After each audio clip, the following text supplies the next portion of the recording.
किसी ने बड़े कमाल की बात कही है कि आपका कद चाहे जितना लंबा हो, आप आने वाले कल को कभी देख नहीं सकते।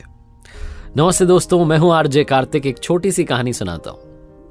एक बार भगवान विष्णु जी अपनी सवारी गरुड़ पर सवार होकर के कैलाश पर्वत पहुंचे भगवान शिव जी से मिलने के लिए। गरुड़ जी जो इतना तेज उड़ते थे, उनकी रफ्तार का कोई मुकाबला नहीं था। कैलाश पर्वत पहुंच गए। भगवान विष्णु जी भगवान शिव जी से मिलने के लिए अंदर चले गए और गरुड़ जी जो थे वो वहां कैलाश पर्वत की जो खूबसूरती थी उसे निहारने लगे। वो जो प्राकृतिक दृश्य था उसने उन्हें सम्मोहित कर लिया था।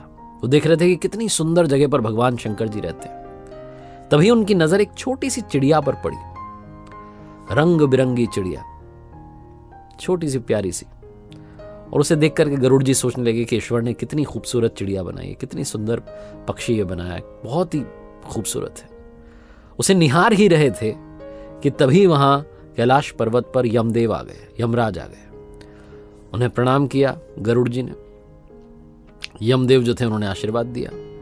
उसके बाद यमदेव जो थे वो उस चिड़िया को आश्चर्य से देखने लगे और देखते देखते वो अंदर चले गए। वो जो बैठक थी जिसमें आए थे वो चले गए। भगवान शिव जी से मिलने वो भी आए थे।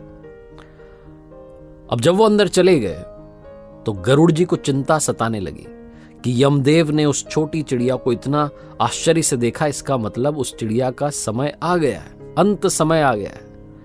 और जब यमदेव यहां से निकलेंगे बाहर तो उसे अपने साथ लेकर के चले जाएंगे। मुझे इस चिड़िया को बचाना होगा। यही थॉट लेकर के गरुड़ जी सोचने लगे क्या करूं। उनके मन में एक विचार आया। वो पंजे में उन्होंने उस छोटी सी चिड़िया को दबाया और कैलाश पर्वत से उड़ गए। हजारों कोस दूर आ गए वहां से। जैसा मैंने बताया कि रफ्तार बहुत तेज, गति बहुत तेज। जंगल में सुनसान जगह पर चट्टान पर जाकर के उस चिड़िया को बैठा दिया और ईश्वर से कहने लगे कि अब आप संभाल लेना। गरुड़ जी को लग रहा था कि भाई यहां तो सुरक्षित हो गई, कोई दिक्कत नहीं है, मेरा काम हो गया। फटाफट से वापस वहां से उड़े और कैलाश पर्वत पहुंच गए। कैलाश पर्वत पर जब पहुंच गए तो गरुड़ जी अब शांति से कैलाश पर्वत को निहार रहे थे। उन्हें लग रहा था अब मैंने अपना जो कर्तव्य है वो निभा दिया है। तभी वो जो बैठक थी वो खत्म हुई। यमदेव बाहर निकले।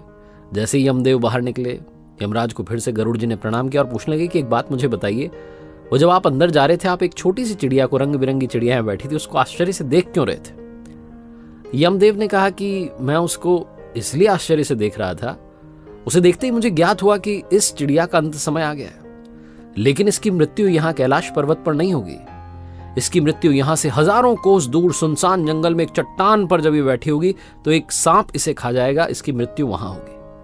मैं जब अंदर जा रहा था तो ये सोच रहा था कि ये चिड़िया यहां से हजारों कोस दूर कैसे पहुंच जाएगी इतने से कम समय में। इसका समय तो आ चुका है और अब ये चिड़िया नहीं दिख रही है। इसका मतलब गरुड़, उस चिड़िया की निश्चित ही मृत्यु हो चुकी होगी। ऐसा बोलकर के यमराज वहां से चले गए और गरुड़ जी सोचने लगे कि मैंने क्या कर दिया।